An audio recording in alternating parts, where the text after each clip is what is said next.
राजस्थान में जब कांग्रेस की सरकार थी तब रॉबर्ट वाड्रा ने फर्जीवाड़ा करके किसानों की जमीनें हड़प ली। रॉबर्ट वाड्रा को कांग्रेस की सरकार ने फर्जी तरीके से किसानों की जमीन अलॉट कर दी। अब बीजेपी ने इस मामले में प्रियंका गांधी के पति और सोनिया गांधी के दामाद रॉबर्ट वाड्रा को अपने रडार पर लिया। बीजेपी के राष्ट्रीय प्रवक्ता गौरव भाटिया ने वाड्रा पर गंभीर आरोप लगाए। वाड्रा पर किसानों की जमीन को हड़पने को लेकर जमीन की खरीदारी में फर्जीवाड़े तक के आरोप लगाए गए। गौरव भाटिया ने कहा कि जब राजस्थान में कांग्रेस की सरकार थी तो उस समय किसानों की जमीन हड़प ली गई। ये कट्टर पापियों का काम है। कट्टर बेईमान कौन है वो देश जान गया है।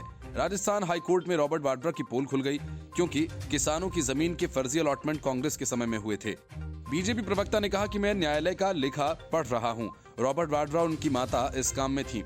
आज चीख चीख कर प्रमाण कर रहे हैं कि तुम पापी परिवार हो और तुमने किसानों को प्रताड़ित करने का काम किया।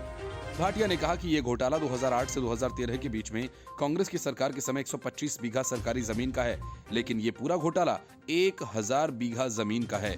बीजेपी प्रवक्ता ने आरोप लगाए कि जमीन उन लोगों को अलॉट की गई जो असल में थे ही नहीं। अलॉटमेंट नत्थाराम और हरिराम के नाम पर हुआ, लेकिन ये लोग ढूंढने पर भी नहीं मिल रहे हैं क्योंकि ये व्यक्ति थे ही नहीं।